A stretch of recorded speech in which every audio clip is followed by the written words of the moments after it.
You're listening to Sudbury News Talk. I want to show you something. Stand by. On the morning shift. Anything could happen. Sudbury News Talk on the morning shift.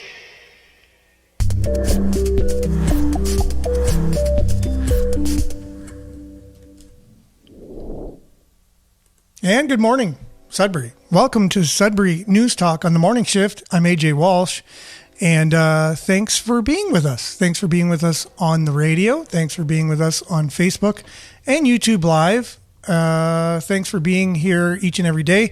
I know we had a lot of action and activity on our Facebook page yesterday. I think we set a record in so many ways. We had a really good show talking about the headline, "Ked is dead," very polarizing subject in the community. And so we had a really good show around that. Dave was with us yesterday and Nick was with us.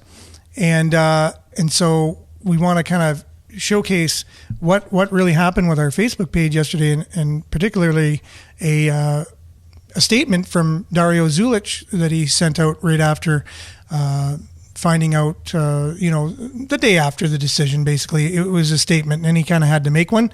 And so we'll talk about that and the kind of traffic that we got from it. So, welcome, CKLU listeners, CKLU 96.7 FM, CKLU.ca, and on the Radio Player Canada app. Thanks for listening all around the world. And we know that many Sudburyans, former Sudburyans, are listening and watching via online apps and Facebook, facebook.com/Sudbury News. Thanks. That's where we get most of our viewership. And then also newly, youtube.com/Sudbury News. Welcome all y'all, and welcome Facebook and YouTube monitors. You got a job to do. I know that. And hopefully we can learn a little bit about our little piece of real estate up here in Northern Ontario. So thanks for joining us. You have a job to do, and we have to stay within community standards, and we are hoping to do that and work together, because this is an amazing platform and an amazing gift to humanity to be able to broadcast from a little studio all over the world about our local issues and events. And it is just that. Our local issues and events have turned into a community conversation. And so we welcome your comments today. I'm just getting them all ready to go up here. And speaking of commenting, and speaking of joining in the conversation, our guest in the hot seat today, well, it's actually, when Billy's here, it's the cool seat. So the hot seat becomes the cool seat when Billy's here. Well, thanks. Good morning. I think. You think? I think that's a compliment. All right. I thought cool still meant a compliment. I thought. Yeah. Well, back in the 70s when I was a kid, that was the thing to say. Cool. Ever cool, man. Remember the Fonz from Happy Days? I still do that. That's my notification that I'm cool with something. I know. Yeah. Fonz was the lipness test for cool, Hey. This is the thing though. Trivia, Billy trivia, 70s trivia. Did you have a Happy Days lunch pail? No, I never did. Oh, yeah. you never got it. Never had a lunch pail, I don't think. You never even had a lunch pail? No. Something about them just didn't seem my style, Okay. Oh, you were anti-lunch pail because all the other kids possibly had one, right? Because you're like, all the other kids have a lunch pail. No, I'm not going to have one. Yeah. So then what did you have to carry your lunch around? I think I used the paper bag a lot. Okay. Yeah. It's kind of nice because that way I only had to carry something one way. I didn't have to, yes. I was on the other side of town. Yes. I had to walk from like the furthest house from the school in town. Oh, no. Really? And then back. So it was like long. Yeah, but what when it rained? You must have had it in a bag, in a bag. A little baggy inside, I think that did the trick. Well, yeah. I wasn't too picky. Peanut butter and jam sandwiches. And you still aren't, Billy. Sound good either way. You're still not picky. So you've been able to take that trait into adulthood very well. Yeah, I don't know about that. Now, Billy is a part of the show each and every day, even though he's not live on the air. He's able to monitor the show via his radio in the car on his way to his job. Work. So how long are you able to listen in the morning before you get there? Like what? I get there about 5 to 8, so I get 25 minutes in. Almost half the show. Yeah. That's actually not too bad. Okay. And when we come back, we'll ask you what you thought of the conversation as far as we got to when you got to work, and that will be followed. We'll talk about that right after the weather. We'll jump right in because there's lots of stuff to talk about today.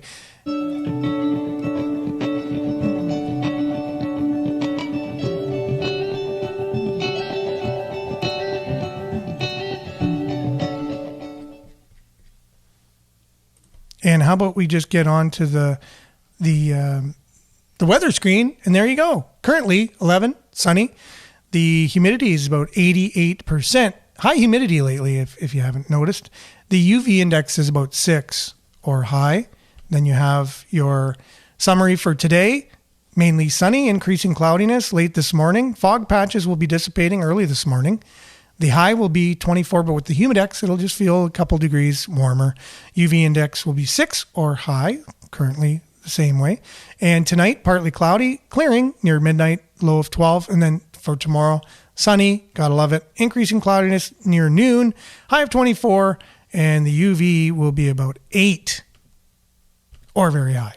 So as you can see, increasing cloudiness on Friday, high of 24.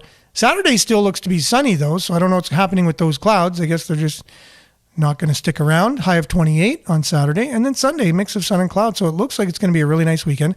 And then for all y'all that have, gardens and things that you appreciate a little bit of rain, for the next 3 days, there's 30, 60, and 60% chance of showers. So we also need a little bit of rain to keep things growing and keep those fire bans away. That's your weather here on Sudbury News Talk. We'll be back with some more of that news talk right after this.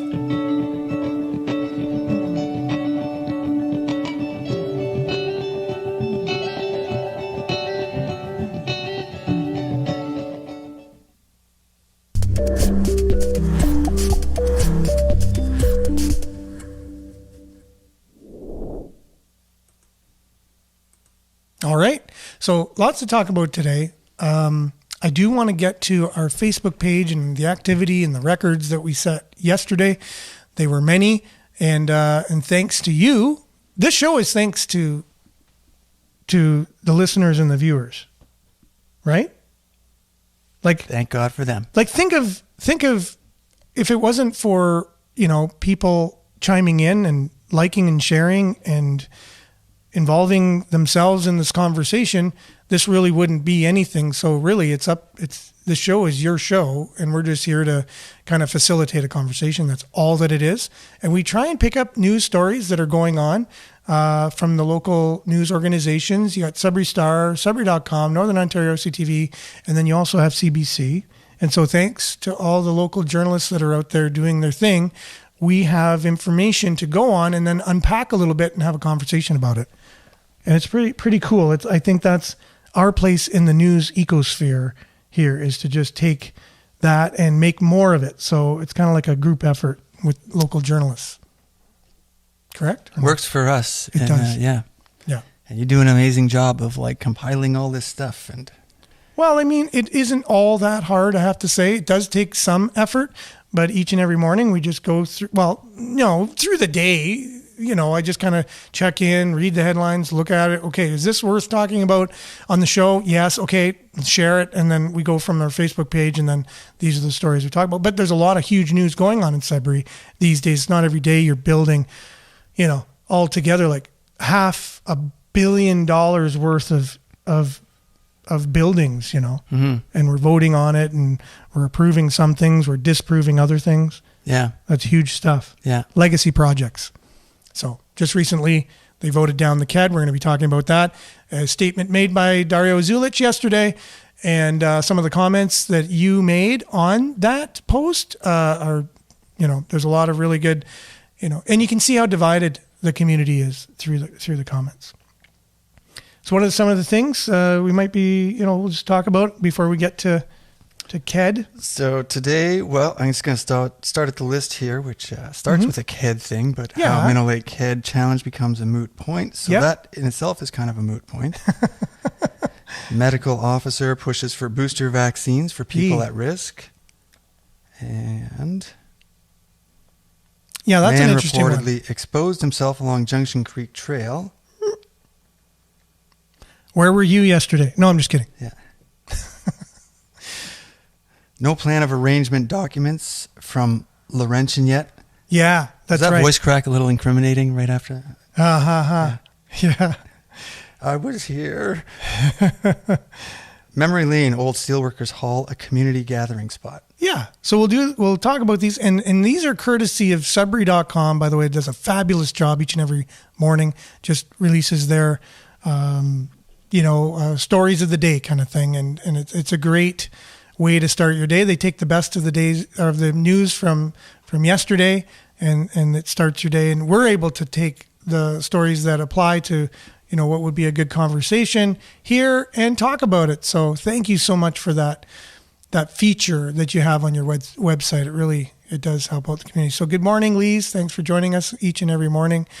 And Miles wants to say that the lunch pail in the 70s wasn't cool. Oh, no. And I didn't know that all this time. I thought my Happy Days lunch pail was like my in for the in crowd. Yeah. There were those Kiss lunch pails, right? Kiss lunch pails, exactly. I could not find a Rolling Stones lunch pail. Otherwise, I would have had one. Changed my opinion on that for sure. You would have had See, that's the thing. It shows your identity with your lunch pail. Mm-hmm.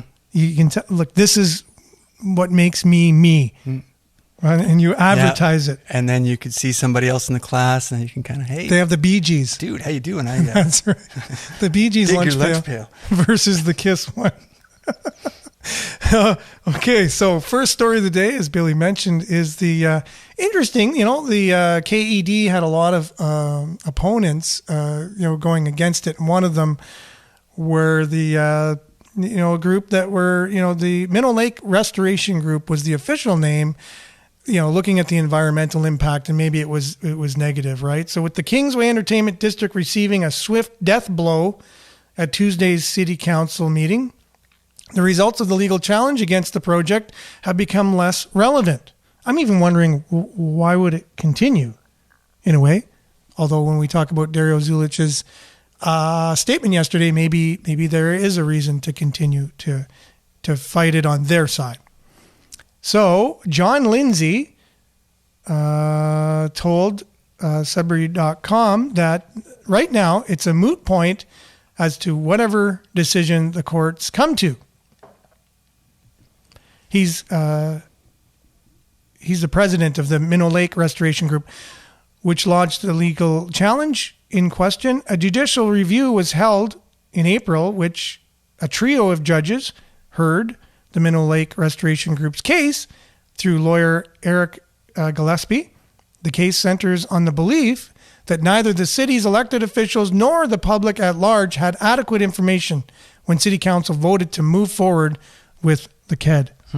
Now, that was my whole point yesterday, was having all the information before you go ahead and vote on things and go ahead and put shovels in the ground. Mm-hmm. Even a plan, like, what are we going to do with the city? Like, what are our plans for the city in general? What do we need? And then it's a comprehensive plan that, okay, we need an arena, we want a new library, we want this, we want that.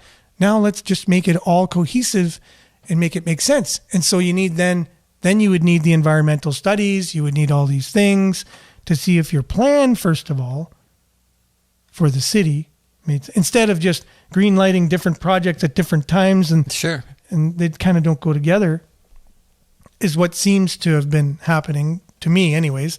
I am a citizen, that's my opinion. So a municipal arena event center project on the Kingsway.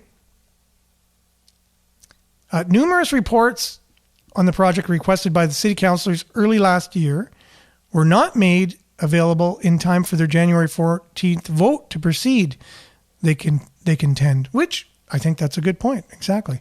Although moot, this word moot, if you're not familiar with moot, just means kind of like, yeah. You don't even have to say it's not relevant anymore. It's not relevant anymore. It's a not relevant point anymore. It's a moot point. But anyways, it's not a word that's used all that much. So anyways, just wanted to say that. Interesting word, though. I like it. It's not mute. No, it's not. Which makes kind of sense from, in the audio world, you have switches where you mute something and it shuts it off. It's like nothing gets through. Kind of works on that level, but. Yeah. It's true. Mute is not mute, but it means almost the same. Like it's like, it's silent. It's gone. It's not there anymore. So yeah, although moot, M-O-O-T, in some ways, now that the KED is effectively dead, Lindsay said, if successful, the legal challenge could still have a precedent for municipal government transparency. I kind of like that. Are you a fan of transparency? Well, of course. Yeah. Who wouldn't be, except for us like to? Well, if you wanted to have something go forward and you really, really, really wanted it, but there was something that was holding it back and you knew that if it was transparent, it would stop it, you might not be a fan of transparency. But I think transparency, all in all, is a good thing for the collective, everyone living in a community to have transparency. There's a saying, if you want to go fast, go by yourself. If you want to go far, go with the group. Ooh, interesting. Yeah. Go far. Yeah. See, again, lots of vision, planning. That's why I thought a city could be, you ever see some cities do this very well. They have these, well thought out plans for the city that encompass all kinds of things, the arts, sports, which it could also, it's arts, sports and entertainment. It's things that make a community, that bring people together, that celebrate community. And they do a really good job with how they make it all happen in their communities. And then there's some communities that maybe don't do so well at it. And maybe that's a study in and of itself, how some communities are able to do it, what it takes. I'm curious as to how that happens, yeah. Look at a city that's doing it right and then model after it. Anyways. So the legal challenge could still set a precedent for the municipality in terms of transparency in matters such as this. It may require the city council to become, quote, more circumspect with respect to the decisions they make and better allow all voices to be heard. Now, who couldn't be, for that? I like my voice being heard. So allow me this. So when you tell me what you think of this. An issue comes up and part of the research is getting experts. You need the experts. Yeah. Ultimately, you need to present something to the people. The people have to decide. That's right. And you need people to make these presentations. That's right. And if people defer to the experts, which kind of ironically, I've been reading a lot of articles about how, this is not the age of experts. Like there's been so many failures on a lot of level that the experts are making. Okay. And I think the problem is there's a certain maybe systematic corruption where, it's that kind of quote that a person, depending where the money's coming from, will shape their perception of something. Yeah, exactly. And that's the thing. So you want to get experts, but then it's kind of like this show. Like, let's say we claim to be experts. We're experts because we do this every day. So we read and talk about news every day. So that makes us experts in news. Let's just say we claim that. We're not. We're not claiming that. Well, just because you're an expert doesn't mean you're right. You might have advanced or more knowledge than the sort of average person, but you still want experts on both sides. Yeah. It's like lawyers That's right. in a case would both be experts, but one was presenting, contrary and against. That's right. Or whatever. Yeah. Evidence and opinions. Yeah. Opposite. And then you make the decision based on what you hear. And how many times have we seen court cases on TV or whatever? And the one side presents themselves and they're like, oh man, that guy's so guilty. He is so, there's no way this guy couldn't have done. And then the lawyer for that person gets up. And then you're like, maybe not. Maybe they're not guilty. So I haven't seen Making a Murderer, but I've heard several people say that that's kind of the case where it's like it takes you one way and then it just gives you a 180 and you're like. Making a Murderer on Netflix is probably one of the best documentaries I have ever seen in my life that makes that point. totally. And it's really, unfortunately for the person that it's about, is entertaining as well. And it's just like you have to watch the next show. You have to watch. It's binge. Like it's like, and again, this poor guy. I won't even give it away. You just have to watch it. But it just shows you how you can't judge people before you have all the facts. And situations either in our community are the same. So Miles is saying that.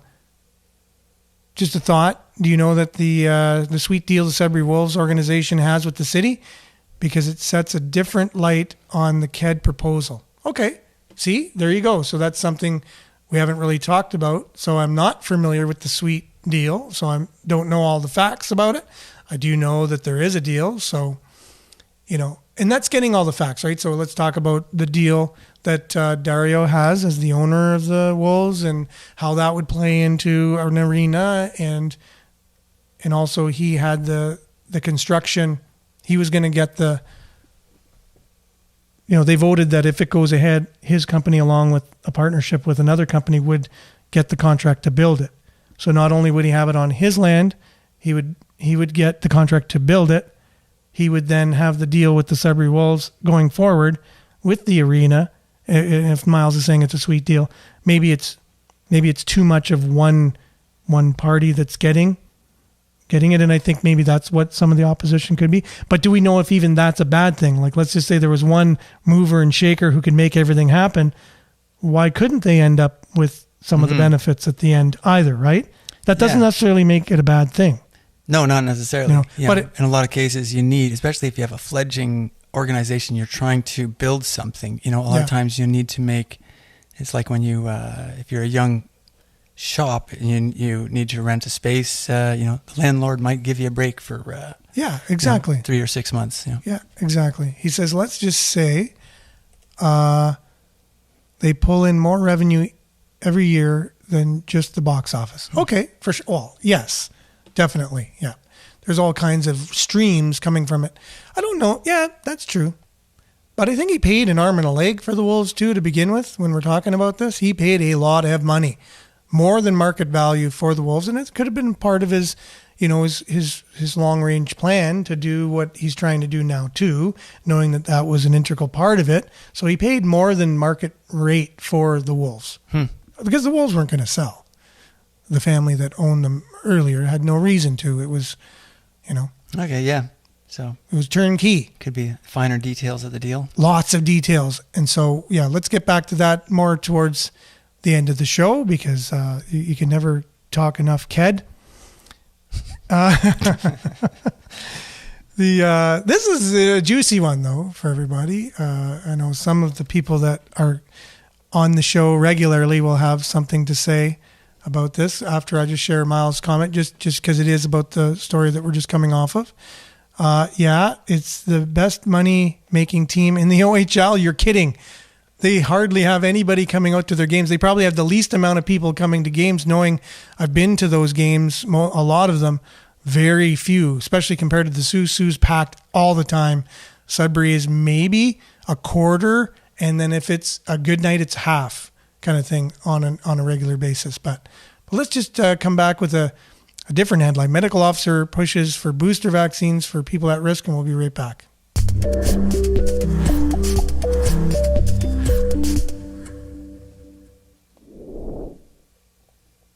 Okay.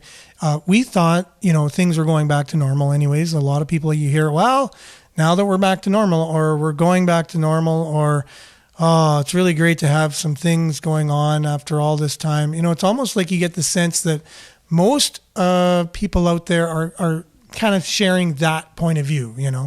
It's really good, now that these things are behind us. But, if you listen to CBC or you hear stories like this or CTV, you start to feel like, okay, where are we now? Are we going back to normal, or are we going back to what we just had? So I don't know. I'm confused. Maybe you are too. But the Ontario, it says Ontario, unless you wanted to cover this one. I'm not sure if you have. No, you're on a roll there. I'm on a roll. Ontario is pushing for the millions of residents with just their basic COVID-19 vaccine doses to step forward to get their booster shots. Ontario's Chief Medical Officer of Health, Dr. Kieran Moore, made that clear Wednesday when he hosted a news conference to promote the idea of at-risk Ontario residents to get their third and fourth vaccine doses, also known as their first and second boosters. So we have your first and second, I guess, shots they're deemed? Shots, yeah. Shots? Jabs. They're not, I guess, officially vaccines, even though they're using the term vaccine, because the actual official definition... They did change the definition just prior to the pandemic, though. To suit the jab. It's kind of worded so that if it does some sort of improvement in some metric of some sort, So they changed the term vaccine. It's not really old school vaccine where it had to go through 7 years of exhaustive trials and whatever before they could release it. Yeah.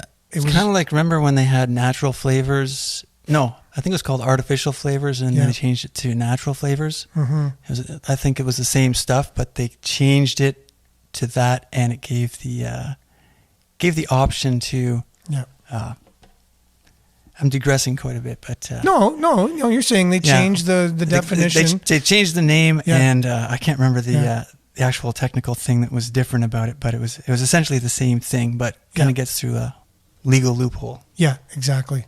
Well, the whole thing with the natural... and then, I think we had artificial flavors, then we had natural and artificial flavors for a while. Now you can just say natural flavors because I think the definition keeps getting more and more watered down, so they're able to say that. Well, it was a date. It was after 71, they're technically called this now. Oh, okay. And if it was made before that, it might not be 71. I hope you're not eating anything that was made before 1971. A few details wrong there. Yeah, I'm sure you wouldn't want to eat that. I get that. Unless it was really, really good sealed military food grade. Yeah. No, the technology. They still, if it was sort of patented or whatever. I know what you mean, yeah. Yeah. I'm just being facetious. You're being funny. Sorry, I don't want to get the real point across. But the thing is, have you ever heard the story of McDonald's, though? How you remember it said made with 100% pure Canadian beef? Mm-hmm. McDonald's hamburgers? Well, it was wrapped in a container that said 100% pure beef. Well, that's what I mean, but... The paper. The paper said that. But as far as I know, and I'll have to go and do more research about this, but I already have. And the research I had at the time said it was a company that was called 100% Pure Canadian Beef. 100% pure beef. That made the wrapper. That's what I mean. Yeah. The company made the product. You know what I mean? Just the wrapper. The paper is called that. Yeah. Well, that's what I mean. Kind of it was the company nonetheless. It wasn't 100% pure Canadian beef. It was just a company that wrapped beef that they make their burgers in that they did before that anyways, that wasn't 100% Canadian pure beef. Mm-hmm. And so now they could say, no, it's made with it because that's the product we get. It says it. It's almost like saying, no, this is made with natural flavors. Well, no, it's because the definition actually is what you think it is totally different than what it is. Inside that wrapper was not 100% Canadian pure beef. Yeah. It's like that manufacturing town in China called USA. Oh my goodness. USA. Made in USA. And it's a town in China. USA. Yeah. USA. I checked out the fact check. Oh, did you? Yeah. What does it say? I don't know. It says, something like mostly false or something. But then you read through it and it doesn't deny anything. Yeah. But it says, no, they didn't make that town for that purpose. No, but when they make, but that's how they labeled it false or something. But a lot of manufacturing does go on there. It does happen to have a lot of, and they have to say where it was made. It was made in USA. So technically, yeah. Anyways, it's just interesting, and I have a marketing background, so marketing, that's what you do. You got to do things like that. Oh, and talk about transparency, right? That's one of those times you don't want real transparency. Is when you're in marketing. Like if you had when you're doing a shell game of some sort. I was going to say, if you could have had a pop-up fact check on every commercial over time, that just said, actually, no, it's not what they're saying. It's this, they wouldn't be able to get away with all the marketing that they've had, been able to over these years. Mm-hmm. Anyways, so back to this. And speaking of marketing, The Ontario government had a marketing campaign for the boosters and the jab. I think it was "It's Your Turn" or something like that. I saw on a lot of billboards. Tons of marketing. Marketing, a lot of marketing. And I always thought it was weird, like something that, I should, be so totally frightened about. I mean, my life is very important to me, right? I do want to live, just to put it out there. I do like living. It is I like all the benefits that come from it. And so if I thought there was something out there that was I needed to do in order to, continue that trend, I would definitely do it. And that's what I do on a daily basis. I definitely try and live as healthy as I can because I like living, and I take vitamins and I exercise and I watch my weight and I get enough sun and all these things. But I always thought it was strange. Something that was life-threatening, they'd have to market it to people. If it was so dangerous that you're going to lose your life, which is, that's the case, then why would you have to market something? It's almost like having to market air. Breathe. You better come and breathe. Air is good for you. You got to breathe. Come and get your air right here to breathe. It's like, it's a no-brainer. I need to breathe. I know that, so something that you really needed shouldn't have to be marketed so heavily. So to me, I go, whoa, how come? Anyways, it is what I know. It's more complex than that, and I'm saying my point of view. Yeah. Well, marketing in general kind of has had that effect on me, where it's like, yeah, I don't know. Maybe it's one of those things. There's like one of these statistics where it's like, no, I'm not going to go into that. Sorry. Well, also remember back in the day, the Flintstones with cigarettes. Yeah. They're marketing cigarettes. Mm-hmm. So Fred Flintstone, Barney Rubble behind the rock house, they're just puffing away and saying, and also what they would do in cigarettes, they would get doctors. Well, not doctors, not real doctors, but ones who play them on commercials with the white coat, and they'd be smoking away and they'd say, oh, this is the best tasting cigarette, because what does that do? It's a doctor having a cigarette. What in your mind goes on when you see that? Because there were rumblings going around that maybe cigarettes aren't all that good for you. Maybe they could cause. Some people are saying they cause cancer, and then right away the tobacco industry went to work on no. Look, we have science that says tobacco does not cause cancer. They're experts saying that, right? There's no proof. There's no proof. And then they continued with the commercials, and then the public was being, this. Wait a minute, I'm hearing that it's not good. My aunt smokes tons. She got cancer, but the tobacco industry is saying there's no link. Okay, well, what's going on? So people were kind of, in their minds, wondering what was going on until everybody knew the cat was out of the bag. Smoking's not good for you. But look at I think that's worth a study to go through the process that it had to take in order for that to actually become common knowledge, right? And then we can say there might be other things out there that are similar that go through the same process until the public realizes what's the real deal, kind of thing. Mm-hmm. So I think this might be one of those things. It goes back. There's a lot of quotes, and I think it might go back to the father of either marketing or psychology, but yeah. And it's used for maybe the father of propaganda. It's like if you repeat something loud enough and often enough, it's people like lose their resistance to it. Just kind of gets absorbed. Yeah. So, and he was loud and often. That's and the trick. He was hired by the tobacco companies to represent them. The one who basically, invented propaganda. Mm-hmm. He also represented a family by the name of the Rockefellers. I don't know if you've ever heard of them. The Rockefellers. I have heard them. So, they owned a mine in the Rocky Mountains, and the union went on strike. So the Rockefellers hired a team to go in and just massacre all the union leaders and their families, to just shoot them all. And they hired this guy who invents basically he coins the term propaganda. He writes books on it. He understands the science behind it. And he actually turned it around to have the public support the Rockefellers, saying that the unions were definitely getting in the way of families and, you know, the workers supporting their families, and they were starving because of that. So it was the right thing to do to go down and shoot them and their families and get them out of the way. And the public supported it because of that propaganda. Just to show you the power of it. It's so crazy. Yeah. And a lot of crazy stories out there. And remember War of the Worlds with Orson Welles? Yeah. So that was basically a test. They went on the radio and they said, an alien attack is going on right now. It was a show, but people thought it was real. It was because they were doing it like it was news. So every time they heard that sound, they thought, news is coming on. I'm going to hear what's going on. And they said, oh, unprecedented. We're being invaded by aliens. And most of the country thought it was real. So anyways, it's super powerful. Be aware of it. It's part of media.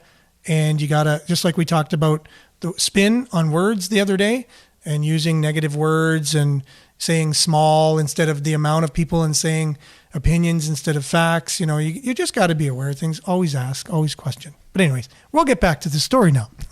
We have digressed. We digress quite a bit. So he says the most important message, okay, media is the message. The most important message, which we've said consistently, is to stay up to date with your COVID vaccinations. Millions of Ontarians have not received all their recommended vaccinations. 5 million Ontarians have yet to receive their first booster. How many Ontarians are there? 11 million? 15 million. There's about 15 million. So 5 of them have not received their first booster. 1.6 million Ontarians at the highest risk for severe outcome have not received their second. These individuals are strongly encouraged to do so as soon as possible to protect themselves from severe illness and hospitalization, especially for those that are over 60 years of age. So that was said in a news conference, began 8 a.m. When? Thursday, July 14th. Yeah. Isn't that today? This will begin. No, there wasn't. I did see the video of that conference that he had yesterday. Oh, yeah, sorry. It was yesterday. He's saying it'll be available beginning 8 a.m. this morning. Yeah. Yeah. But you know what was interesting about the conference yesterday that seemed like a bit of a deviation from the standard? Yep. Is he was actually kind of mentioning that... maybe younger people should consult their doctor and see if the vaccine is right for them. Okay. Because they have to weigh the risk-benefit analysis and that there is potential risk to it. Which there is. Again, was, kind of like a lot of the reporters in the room seem... It did circulate on some of the social media. You know, I kind of keep a foot in quite a few different camps to see what's going on in the world. But none of the reporters really picked up on that fact and made a headline out of it. But it was a big topic of the thing because they were like, so, what are you saying? Yeah. Shouldn't they just get it and not ask any questions? They are safe and effective, right? Yeah. So, anyway... It's best for individual to watch that and draw their own conclusions. Yeah, definitely. And Miles is also saying, Aaron Babin, I'll share this here first of all, says he found since the beginning the shots, media and government used it seemed like fear to influence people to take it kind of thing.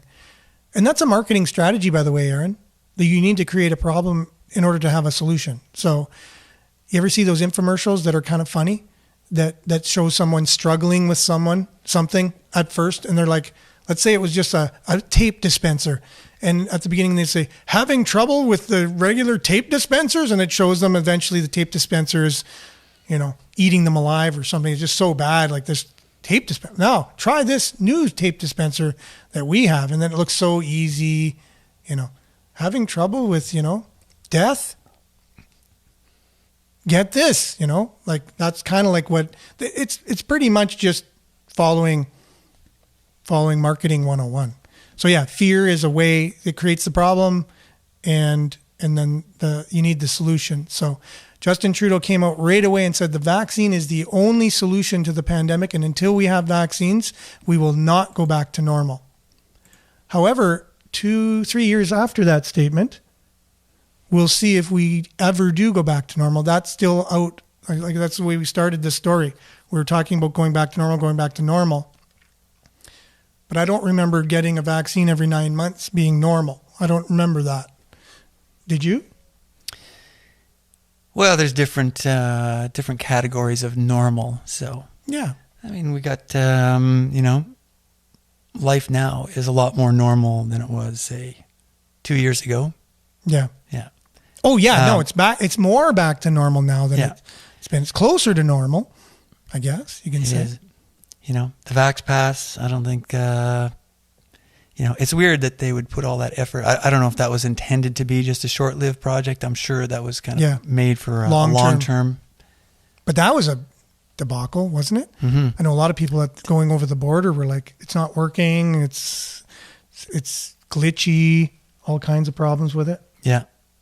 Yeah, it seems a lot of the world is kind of getting rid of all that stuff. So yep. And it left a bad taste in a lot of people's mouths. So it's not the popular idea that it once was, I don't think. Now, Moore also revealed that a new vaccine has been developed. A bivalent vaccine? Bivalent? Bivalent? Did you say, are you trying to say benevolent? Or no, B-I-V-A. Oh, bivalent. Oh, right, bivalent vaccine. I don't know what that is. It's awaiting approval from Health Canada. He said the bivalent would be a combined vaccine aimed at neutralizing 2 different strains of COVID-19. A new bivalent COVID-19 vaccine anticipated to be approved by Health Canada this fall, which may offer more targeted protection against Omicron variants.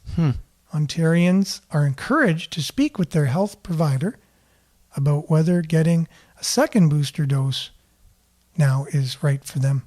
I did hear of a lot of doctors actually leaving the practice because they were told if they don't tell people to get them, they would lose their jobs. Oh, yeah, a lot of people did. But yet the government's saying consult your physician. Yeah. So consult your physician. The ones that are left. But if they tell you not to, they're fired. So, well, eventually all the doctors left will have to tell you to use our product.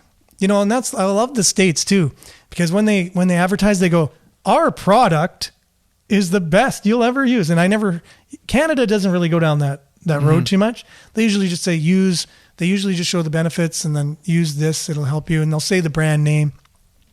But I just thought that was weird that they'll just come right out and say, my product, So the government's basically saying, you're gonna support our product. You're gonna use our product. You've already paid for it, by the way, with your money. So you've paid for it. You might as well use it. And the doctors that don't say, then we're not gonna renew their license. They're not gonna have a license. But consult your doctors, though. So it's kind of a weird thing that's going on out there. Yeah. Yeah.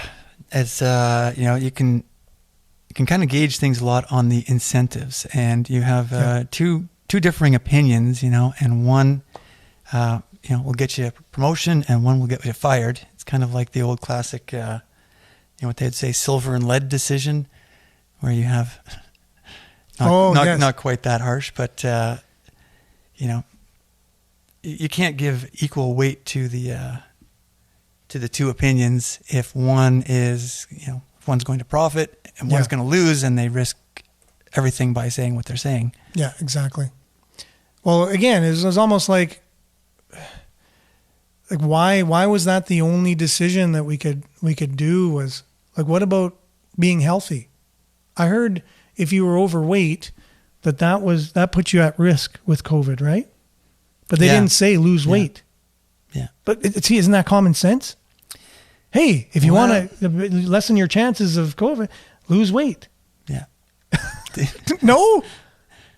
No, I just read this article about mourning the death of the not quite the common sense world, but it was sort of, I guess, the revelation. Yeah. sort of the old world, and it sort of ties into, again, like a lot of the, people feeling let down by the institutions and authorities, and that it's not the straight cut world that it used to be, where the experts said this, governments backed it up, and you kind of go along with it. So, yeah, it's a really interesting time we live in now. Jerome here says, it's amazing how people believe it's an allopathic medicine, as if it's the only truth kind of thing. And that's the thing. We get in discussions all the time because we want, if you're a reporter or you're a journalist, what is your main, duty? It is a duty. What is the main duty of a journalist or a reporter, do you think? I would say to provide information, investigation. Yep. That's good. Investigation. So what is investigation supposed to result in? Conclusion. Getting to the bottom of something. Sorting through all the things that, that you don't have time to do because you're working every day and you have a family to raise and you have all kinds of things on your plate. And journalists and reporters are supposed to be able to investigate, much like a police officer. If there was a murder, you would hope they wouldn't just... Can they really ever get to the bottom? Again, they're kind of like, I like the lawyer analogy, where it's like they can provide more information, but you still can't, I think we're making the transition from that world where it's like we take something as a source of truth, and it's like they said it, so that's true. It's kind of like, we have to maybe do a spectrum. It's like, well, it could be true. It might not be true. Yep. And that's true. That's true, Billy. But yeah, when I say a reporter's job is to, again, bring out at least the facts, like try and get as much of the facts. Yeah. They don't necessarily have to come to a conclusion and say this is the truth or this is the way it is, but they get all the information at least. And it would have taken you hours and hours and hours, but that's what their job is, to put hours and hours and hours in to a specific topic, bring all the information out. And then you go, oh, did they miss something? And then maybe another reporter could, find out they missed something. And eventually, at least, you ever heard the term watchdog? Like a reporter is supposed to be like a watchdog, keep people accountable, keep things transparent. That's the part of the whole thing that we talked about, transparency, like the Minnow Lake restoration people. They were asking for more transparency. And I think journalists in general and journalism and media have a role to play in that, for sure. So let's talk about this person. The headline is "Man reportedly exposes himself along Junction Creek Trail." We'll be right back.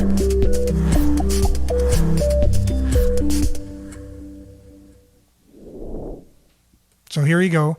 Police are seeking the public's help in tracking down a man accused of exposing and inappropriately touching himself in front of people along Junction Creek walking path. Why can't I say that today? Junction Creek. Okay, I said it. The Junction Creek walking path. The incidents were reported July 2nd and July 12th and occurred along the path between Martindale Road, Regent Street, and Kelly Lake Road. The man is described as a white man in his late teens to early 20s, slim build, and average height. Wow, that's going to be... There's a lot of people that fit that description, unfortunately.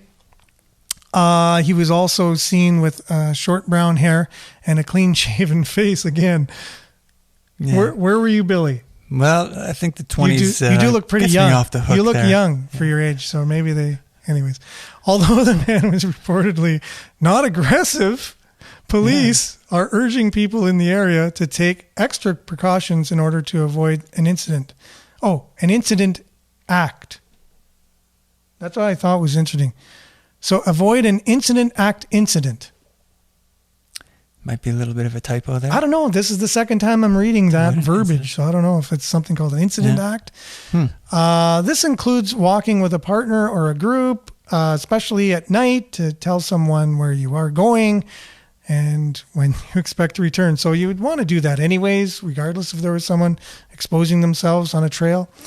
to always carry a cell phone and to call police immediately if you feel you're in danger or threatened by someone. They asked the caller to provide as much information as possible regarding physical and clothing descriptions. Anyone who has experienced a similar incident or has information related to the identity of this suspect is asked to call 705-675-9171 or to make their tip anonymous through Crime Stoppers, which you should all know this number, 705-222, I think it's TIPS, which is 8477. So yeah. Unfortunately, there's not more to this story that we can talk about. It's hard to have a discussion on. Can't really discuss the merits of it, or it's just a bad thing. Yeah. My opinion is probably to the person doing this to just stop doing it. Yeah. Not good. Find a, more right. Like get a significant other that you can be part of another sort of larger problem, mental health. Oh, yeah. You know what? You are right. That is true. Yeah. So anyways, we can handle this with transparency and knowing all the information. And that's, I guess all we can talk about with that story. We'll be right back.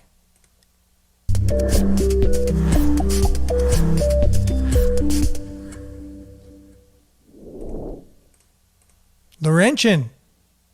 No plan of arrangement for documents from Laurentian yet. Despite a statement from Laurentian University's president last month, it was university's intention to plan of arrangement motion materials by the end of June or within a few days thereof. No such documents have been filed by the university. A plan of arrangement is a plan, as you were probably asking, what is a plan of arrangement? It's a plan put forward by an insolvent organization to pay out its creditors and must be approved by the creditors themselves. So I guess Sudbury.com reached out for an explanation, the reason for the delay, and received only the following brief written statement. Quote, "We are continuing to work on the details of the plan and will provide an update to our community once the timing of the next steps have been confirmed."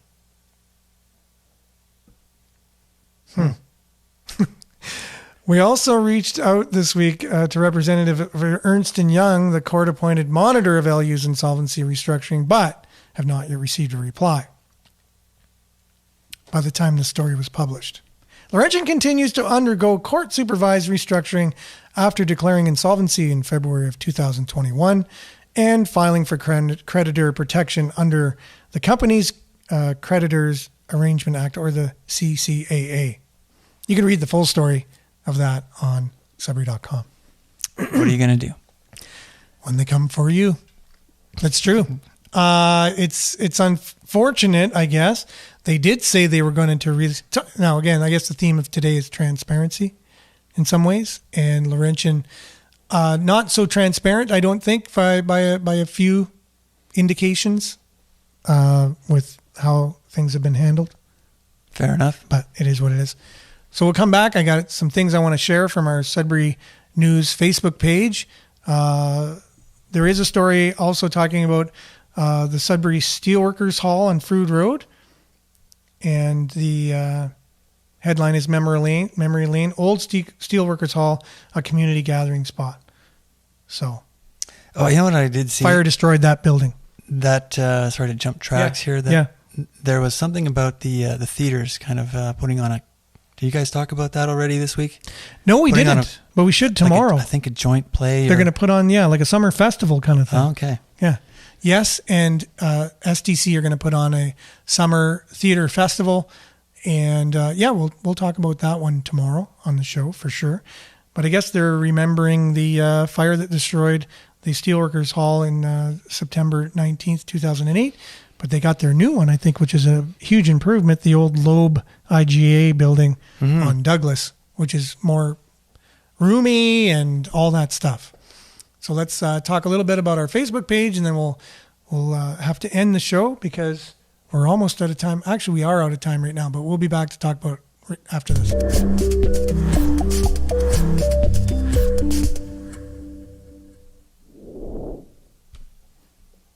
So I'd just like to thank all of you for making our page grow the way that it has.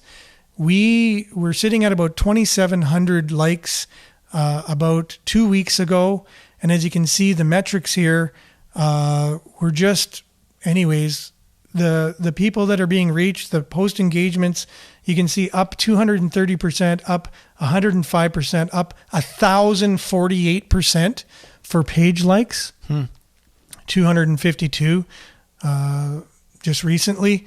So we're at currently almost 3,100 page likes. We're going on 4,000 follows. Thank you so much, Sudbury, for making this page, sharing and liking the video, so that way we can continue to do what we're doing and have a conversation with you about local events. So we shared this story yesterday.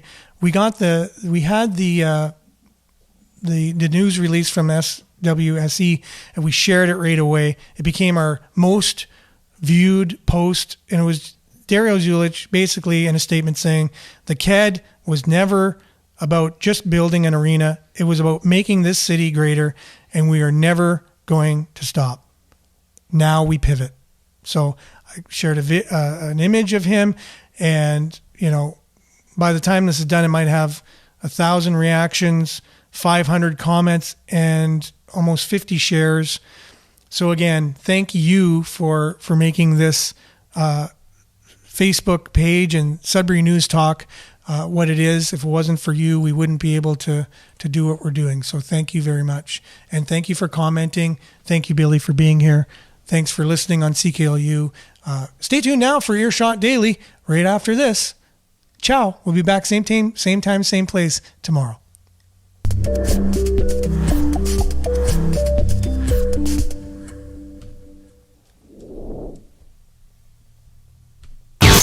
This